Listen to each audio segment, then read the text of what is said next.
Mari kita berdoa.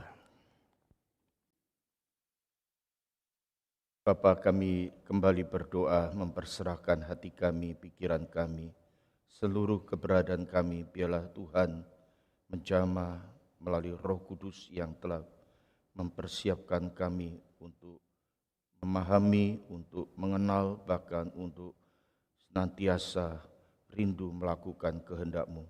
Biarlah firman-Mu yang akan diuraikan, Tuhan berkati hamba-Mu yang menyampaikan, maupun kami, setiap kami yang mendengarkan, baik di ruangan ibadah ini maupun setiap kami melalui online dimanapun kami berada. Biarlah Tuhan memakai uraian renungan firman ini boleh menolong kami, menguatkan kami, mendorong kami lebih sungguh lagi untuk mengasihi dan setia mengikut Tuhan sekarang dan seterusnya. Tuhan bersabda, berfirmanlah, kami siap mendengarkannya. Di dalam nama Tuhan Yesus kami berdoa bersama-sama, katakan amin. Saudara sekalian, shalom. Ya, saudara, kita akan lanjutkan tadi pembacaan firman Tuhan sudah disampaikan. Kita sampai pagi ini di perikop masih 1 Korintus 15, tapi di ayat yang ke-12 sampai ke-34. Nah, saudara sekalian, bagian ini saya akan bagi menjadi 4 bagian. Yang pertama berbicara tentang apa yang terjadi jika tidak ada kebangkitan Kristus. Dari mulai ayat 12, 13, 14 sampai yang ke-19. Kemudian kita melihat bahwa konklusi yang dipahami kitab suci, keyakinan kita yang benar adalah Kristus telah bangkit dari kematian. Inilah tema utama dari perikop ini, bagian yang kita akan selidiki dan kita renungkan bersama. Dan yang ketiga, bagaimana implikasinya kekristenan memandang kematian dan kehidupan. Inilah 2 konsekuensi besar dari peristiwa kebangkitan Kristus. Nah, saudara sekalian, kalau kita memperhatikan pada bagian ini, saudara-saudara, kalau saudara perhatikan yang ada dalam catatan Injil ataupun yang disampaikan oleh Paulus di pasal yang ke-15 ayat 1 sampai ke-11, saudara, ini adalah berbicara tentang yaitu bagaimana konten atau isi Injil itu sendiri yang ditekankan, ditegaskan di sini adalah bahwa Yesus telah mati dan dikuburkan dan dibangkitkan. Saudara-saudara, pasal 15 ayat 1 sampai 11, Paulus membahas secara panjang lebar di sana, secara mendasar. Saudara, persoalan di ayat yang ke-12, saudara, yang mengejutkan bagi Paulus adalah ada di antara jemaat Korintus yang tidak mempercayai adanya kebangkitan. Itu ayat 12 dikatakan di sana, yaitu ada di antara kamu yang mengatakan bahwa tidak ada kebangkitan orang mati. Saudara yang dikasihi Tuhan, Kristus telah mati karena dosa kita. Bahkan Kristus telah dikuburkan, kemudian dibangkitkan pada hari yang ketiga. Peristiwa ini tidak boleh dibantah oleh siapapun. Peristiwa sejarah, peristiwa fakta yang sungguh-sungguh disaksikan oleh Alkitab dan Paulus di dalam pemaparannya ataupun uraiannya di dalam kehidupannya sebagai murid Tuhan ataupun sebagai rasul Tuhan. Saudara-saudara, persoalannya bagaimana, saudara? Paulus memberikan uraian, jikalau Kristus tidak bangkit, saudara-saudara, apa yang terjadi, saudara? Kehancuran. Ayat yang ke-14 dikatakan, yang hancur apa, saudara-saudara? Jikalau tidak ada kebangkitan Kristus, kebangkitan orang mati, yaitu yang terjadi adalah sia-sialah pemberitaan Injil. Yang dihancurkan adalah pemberitaan Injil. Berita Injil adalah Yesus yang sudah mati, yang dikuburkan dan dia dibangkitkan. Kita diselamatkan, di dalam Kristus kita percaya, dengan Injil itulah yang sebetulnya bahwa Kristus adalah bangkit adanya. Jikalau Kristus tidak bangkit, maka berita ini adalah seperti kita boleh katakan hoax, berita bohong, nilainya kosong sama sekali. Semuanya ini akan menghancurkan pemberitaan Injil yang ada di dalam dasar kekristenan ini. Ayat 14 ini juga menguraikan, saudara-saudara, apa yang terjadi jikalau Kristus tidak dibangkitkan. Di sana, saudara-saudara, bukan hanya pemberitaan Injil yang dihancurkan, tetapi iman orang percaya, iman orang Kristen, iman saudara dan saya. Jikalau Kristus tidak dibangkitkan, maka iman kita kosong. Saudara sekalian, tidak ada kuasa Allah yang dapat mengubah kehidupan manusia.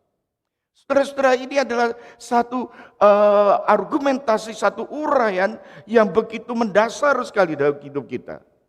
Karena kalau kita perhatikan bagian ini adalah satu pengalaman kehidupan Rasul Paulus sendiri yang kita sudah renungkan pada minggu yang lalu. Apa yang terjadi jikalau Kristus tidak dibangkitkan? Ayat 15 dikatakan di sana, yaitu bahwa para rasul khususnya yang mengkhotbahkan Kristus bangkit, jikalau Kristus tidak bangkit, bahwa mereka konsekuensinya adalah kehancuran, yaitu para rasul dianggap pendusta. Saudara sekalian, kita melihat saudara-saudara fakta ini. Bukan hanya itu, saudara, apa yang dikatakan oleh Alkitab juga, jikalau Kristus tidak dibangkitkan. Ayat yang ke-18 berkata, orang-orang percaya yang sudah mati, mereka sesungguhnya selama-lamanya mati, karena tidak ada penebusan dari dosa. Nah, saudara perhatikan, saudara, ayat yang ke-19 dikatakan, dari semua yang diuraikan tadi, ayat ke-12 sampai ke-19, pengharapan kita pun akan hancur. Ini adalah akibat kalau betul Kristus tidak bangkit. Ayat ke-20 mendapat menjadi garis atau benang merah yang disimpulkan, yang menjadi inti berita daripada bagian ini. Yang benar ialah bahwa Kristus telah dibangkitkan dari antara orang mati sebagai yang sulung dari orang-orang yang telah meninggal. Nah, saudara sekalian, di dalam Tuhan Yesus, saudara dan saya adalah orang-orang yang sungguh-sungguh percaya bahwa Kristus telah bangkit. Hidup kita ada pengharapan. Masa depan kita ada pengharapan. Dia yang menyertai kita. Bahwa pada satu ketika dia juga yang akan menjemput kita. Menjemput kita semua. Bahwa keadilan, penderitaan, air mata akan dihapuskan.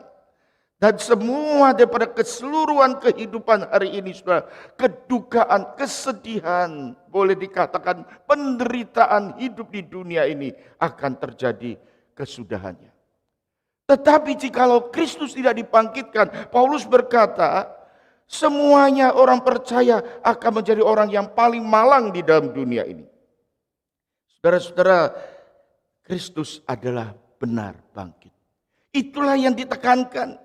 Maka Paulus berkata di dalam bagian ini, ayat yang ke-20 sampai ke-28, bahwa setiap orang yang percaya bukan hanya mati, tetapi akan dibangkitkan.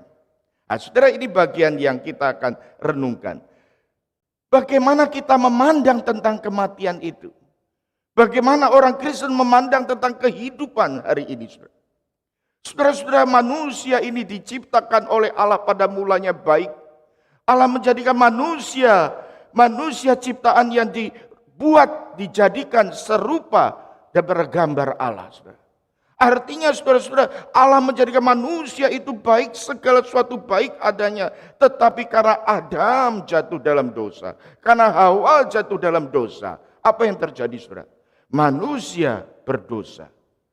Konsekuensi dosa adalah manusia harus mati, mengalami kematian. Tetapi Allah membalikan kondisi ini melalui Kristus. Saudara sekalian, kematian yang masuk ke dalam dunia melalui satu orang, yaitu Adam. Demikian juga kehidupan, kebangkitan akan masuk ke dalam kita, ke dalam dunia ini melalui satu pribadi, yaitu Kristus. Saudara, Kristus yang sulung yang pertama bangkit dari semua, dan semua orang percaya akan dibangkitkan untuk memperoleh kehidupan. Saudara yang dikasihi Tuhan, Paulus berkata ada satu musuh terakhir yang akan dibinasakan, yaitu maut. Maut adalah musuh yang paling akhir yang akan dibinasakan. Seluruh bumi akan kembali kepada sebagaimana rencana Allah semulanya. Allah menjadikan semua di dalam semua adalah rencana Allah yang sesungguhnya. Saudara-saudara, pertanyaannya apa arti kematian bagi kita, saudara? Apakah arti kematian bagi saudara dan saya? Pada waktu berbicara kematian, memang kita sulit sekali kalau ini dibicarakan di kalangan anak remaja dan pemuda. Saudara, kematian seringkali lebih sulit disampaikan. Konsep-konsepnya, bayangan-bayangannya kepada orang-orang yang masih jauh relatif muda. Tetapi saudara, kita harus mau tidak mau mengakui kematian itu bisa datang kepada siapapun saja di usia berapa saja. Mulai dari kandungan sampai pada lanjut usia. Mulai dari anak remaja sampai dewasa. Saudara-saudara, semua akan menghadapi realita ini, saudara. Pergumulan manusia ini, saudara-saudara, akan terjadi setiap tahap demi tahap, saudara. Biasanya pada umumnya memahami tentang kematian itu akan lebih mudah dijelaskan pada orang yang sudah lanjut usia. Nah, saudara, kenapa demikian? Saudara, saya memikirkan, merenungkan bahwa di dalam fase kehidupan kita ini ada tahap-tahapnya. Saudara. Saudara yang mempunyai anak waktu baru lahir berbeda pergumulan dengan anak yang sudah usia sekolah. Anak usia sekolah pun bisa dibagi-bagi dari sekolah dasar, menengah pertama, menengah akhir, atau high school, dan nanti ke universitas. Kami ada program untuk parenting, itu ingin memahami bagaimana perkembangan anak-anak kita. Psikologi perkembangannya bagaimana, kepribadiannya bagaimana. Setiap tahapan ini ada krisisnya, ada masa-masa sulitnya, saudara. Termasuk masa hidup kita. Biasanya pada usia 40 tahun, 50 tahun, manusia, orang ini mulai bergumul. Karena di situ ada satu fase yang dikatakan semakin dekat dengan usia yang lanjut. Saudara pikirkan. Saudara, bukankah di usia 40-50 kita melihat satu fakta, saudara-saudara, bahwa kesehatan seseorang itu mulai menurun. Saudara merasakan. Usia 40, 45, 50, 50 ke atas mulai terasa kesehatan kita mulai menurun. Bukan hanya itu, saudara-saudara, kita gampang lelah, mudah capek. Bukan hanya itu, saudara-saudara, kita mulai pakai kacamata, bukan yang minus tapi yang plus.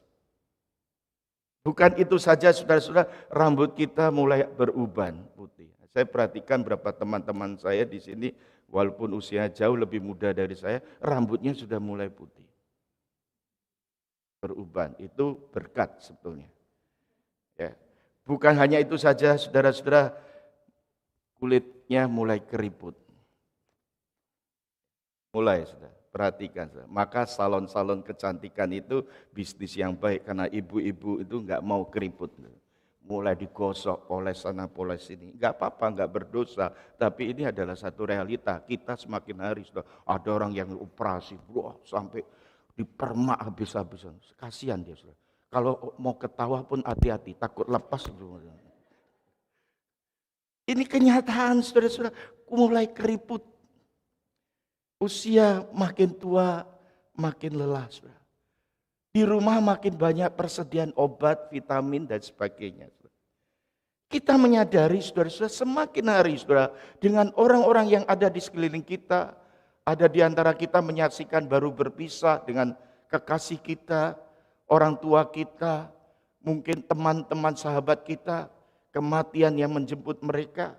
Semakin menyadari bahwa kita ini, saudara-saudara, di dalam dunia ini, saudara-saudara, ada masa-masa yang perlu kita sadari, inilah masa yang genting bagi kita. Ada kegelisahan, kadang-kala ada keresahan. Di masa-masa transisi, di masa-masa yang ada di usia, memasuki usia lanjut, saudara, kita harus sadar. Tetapi Alkitab juga memberitahukan bagaimana cara pandang, pemahaman pandangan kehidupan orang percaya tentang kematian.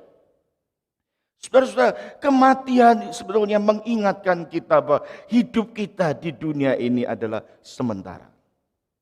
Hidup saudara dan saya adalah sementara. Kadang-kadang saudara-saudara kita seringkali kalau tidak menyadari bahwa hidup itu sementara, kita mengerjakan banyak aktiviti, kita banyak mengerjakan ini itu, dan banyak sekali kita mengorbankan ini dan itu, ingin demi untuk mendapatkan sesuatu. Yang terutama dalam dunia modern hari ini ataupun pasca modern. yaitu yang dikejar manusia. Mungkin yang pertama adalah materi, mungkin juga karier, dan seterusnya dan sebagainya. Penghargaan, harga diri dan sebagainya. Saudara, itu tidak salah. Itu sangat umum sekali, tetapi jangan sampai kita lupa bahwa apa yang kita kejar yang sesungguhnya, yang terpenting, yang menjadi prioritas utama, ini yang menjadi jangkauan kita. Saudara, kita itu hidup di dalam dunia hari ini sering kali saya katakan. Kita mengerjakan sesuatu yang mungkin tanpa sadar, bukan yang terpenting dari kehidupan. Saudara, James Dobson itu pernah mengatakan bahwa sesungguhnya hidup manusia itu sering mengejar hal-hal yang sekunder. Dia pernah main monopoli, dia memberikan ilustrasi dengan istri dan anak-anaknya. Permainan monopoli itu yang menang itu biasanya yang dicari adalah beli rumah, beli hotel, beli ini dan itu, cari duit sebanyak-banyaknya, saudara. Wah, James Dobson ini seorang ayah, dia main dengan anak istrinya. Dan anak-anak di situ setelah melihat papahnya borong semua, dia tertawa-tawa terbahak papahnya. Aku menang, semuanya aku miliki. Anak-anaknya jengkel, udah nggak mau main lagi, masuk kamar. Istrinya lihat, waduh kalah, masuk kamar.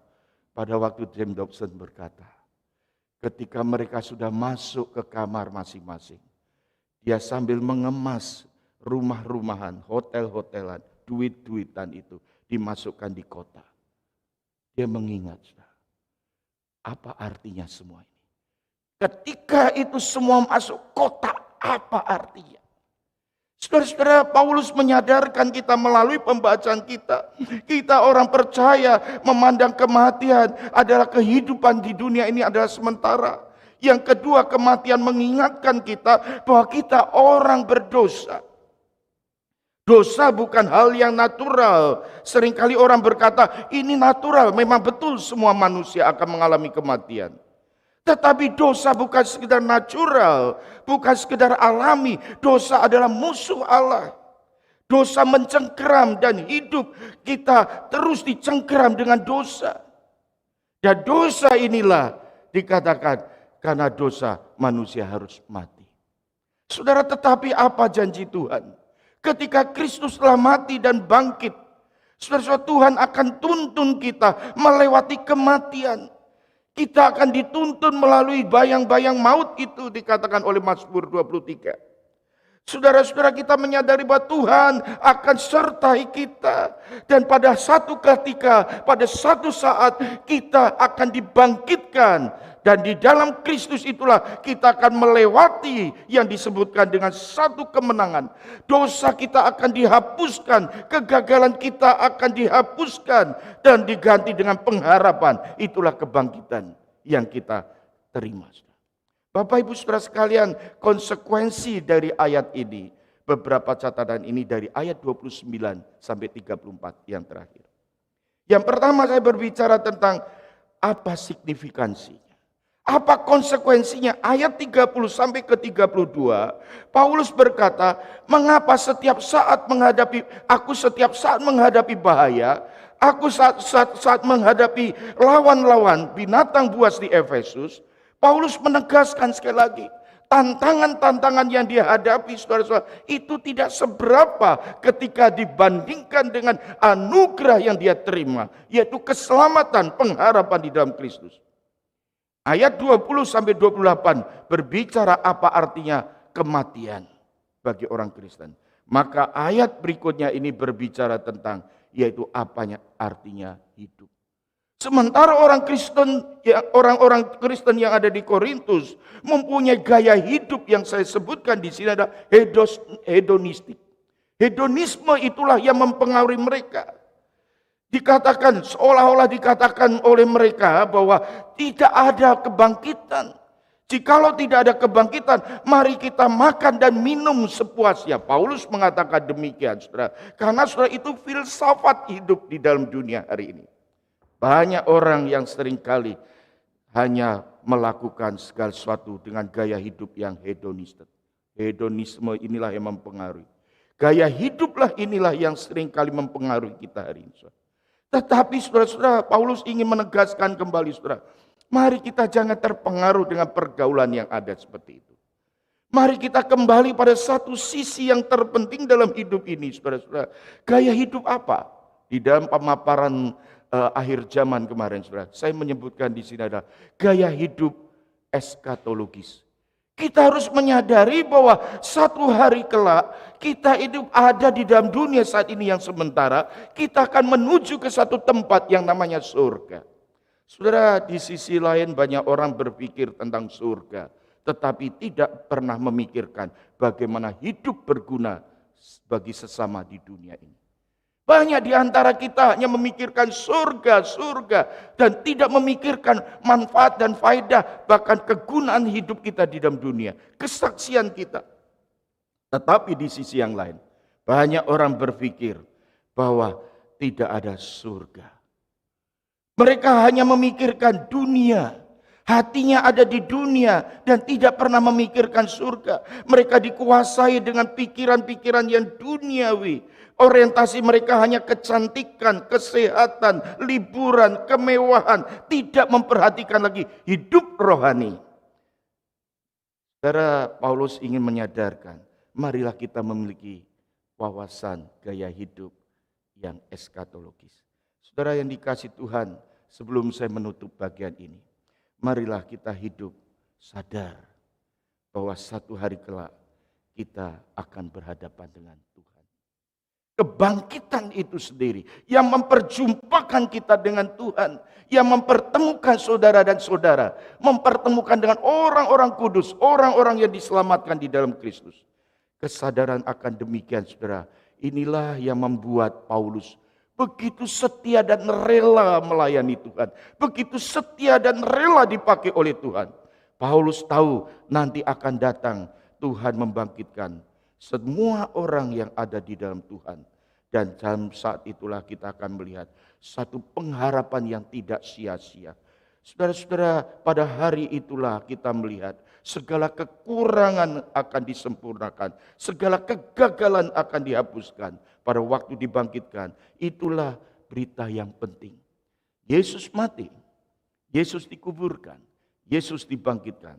Karena itu kita boleh memperoleh penghidupan dan pengharapan sekarang dan selama-lamanya. Kiranya Tuhan memberkati kita. Amin. Kita nyanyikan lagu yang akan dinyanyikan, sebuah lagu yang menunjukkan syairnya, Jaminan Mulia. Kita nyanyikan, setelah itu kita akan berdoa untuk beberapa hal dan melanjutkan dengan doksologi.